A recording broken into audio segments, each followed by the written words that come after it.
Hello, welcome back to my Star Wars collection. This is episode 4, I believe, and in this episode we're going to go through the VHS releases for the original trilogy. We're going to start in chronological order and go through my collection up until the special edition releases. Now, I don't have every single release. This was released many times. I mean, nearly every year saw a Star Wars video release back in the 80s and the 90s. So I only have a few selected ones. I haven't got the first one, or the second or the third, but I have got key releases for home video in the UK. Now, if you want to see a more comprehensive video library, I suggest checking out a guy called Nathan P. Butler. He does his videos aimed at the North American market, but they are super cool, and he has a lot more. I mean, he's got the original Betamax and VHS version of Star Wars when it was released back in 1981 or 2, whatever it was. He also knows a lot more because he is an official, really, because he's written for the history of the old expanded universe. So I'd definitely go check him out if you want to see a more comprehensive. This is just going to be showing you what I've got in my collection for the UK, and there is actually a couple of things that I can show you which he can't show you because it was only released in the UK. So starting with that, we're going to go with the re-release of the not the original release, but the first time effectively that you were allowed to get the complete Star Wars trilogy in widescreen in a box set. It had releases separately years leading up to this, in the 80s, and in 1989 you could, I believe you could get them as a box set, but it was pan and scan.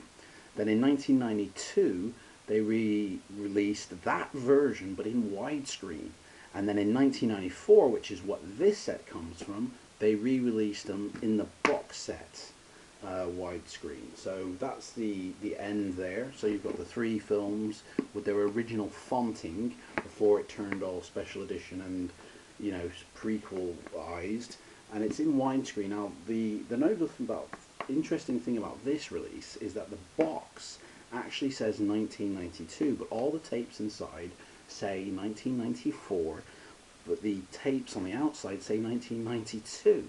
So I know it's a re-release simply for the fact is they use the old boxes from the first release, but they just put new tapes on them. So what you get is take that cover off, you get your three tapes. And with the first tape, you've got the old classic cover of the theatrical poster, I suppose. Not in the UK, that wasn't the theatrical poster in the UK, but it's the US theatrical poster. And you've got some nice artwork on the back there, and it's in widescreen obviously, and the tape, which is your basic VHS tape with a white label there. And the picture quality obviously is VHS, so come on, we're not kidding ourselves here. We're not seeing high definition. Even on a really rigged up TV like mine, it's just okay. But the good thing about this is it's as close to the original as I can get in 1994, as a re-release from 1992 and a re-release from 1989. There weren't too many changes from the original videotape release to the 1989 release. There were a couple of changes, but there weren't too many. Obviously there were many changes from the theatrical version, as that was released in 3 different versions in the theatre, to the home release, which again had altered versions and sort of mistakes with the aspect ratio, all cleaned up though for this release, which is one of the reasons why I get it, because it's the most perfected Star Wars release. So moving on, you've got Empire Strikes Back. Again, that's the original American artwork for the cinema, with a nice shot of the Super Cruiser and the walkers there on the back, and then the spine you got your logos, and it's just again your basic white tape there. And you've got Return of the Jedi, same deal with the spine, the back cover, nice artwork. The artwork on here does look a little bit faded, but I don't think that is the original colouring of the artwork. But the colouring of the film is a lot different to what you would realise, or recognise, sorry, for the current releases, and I really recommend checking out Return of the Jedi at least because of the color difference.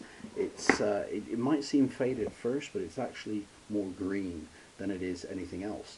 Now that came out in 1994 in the early part of the year, because in the later part of the year they re-released it both in widescreen and full screen, but digitally remastered. Now these aren't THX digitally remastered, because they went back and in 1993 they did a redo of the Trilogy soundtrack, because they were remastering them for THX, and Ben Burtt went back and redid all the sound. They released the 1994 release with the 1993 soundtrack release. It's basically the definitive version, but it's not a THX definitive version, which is kind of strange. It's a kind of weird release while we got it in England, but that's the Star Wars artwork, digitally remastered, and on the back here it says new digital PAL master approved by Lucasfilm for improved sound quality, and it's a kind of a weird release. But there's the tape, and it was released in a widescreen way as well, but and the covers were different for the widescreen, which I don't have, and I don't know if I'll ever get, because the only reason I got this one is because this is actually a better copy than the widescreen box set that I've got, because they're pan and scan, they're more zoomed in, they're closer, so you actually see more things in detail. There's Return of the Jedi with the cool back cover and the tape inside, but they're only pan and scan, so you do miss a lot of the picture out. But in 1995 they re-released this set, and in the next video I'm going to show you a big fat tin that they released in the UK only, but it's the same transfers that were used for this set that was released in full screen and in widescreen, and I've got the full screen set because in the tin is the widescreen set. So this is the THX version based from the 1993 prints, where they souped them up and they re-released them in 1995 with the back cover. And this one has the George Lucas interview with Leonard Maltin, which is available on Laserdisc, which is the Faces set, which again is what this transfer is, minus all the digital noise reduction. The covers are based on the 1995 Japanese release of the same prints. There's the inside with some nice cool alternate covers there, and then you've got your Return of the Jedi with Luke and his lightsaber, George Lucas interview, and some nice cool pictures on the back there. That's the spine. They all have this red cool sort of logo. That's the tape to go with them, and as a set they all look quite nice there.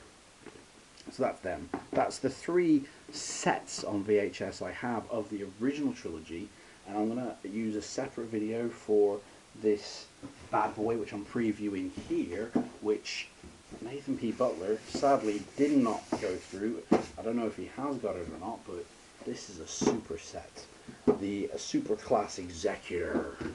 We're going to open that bad boy up in the next video. So, my Star Wars collection. See you next episode.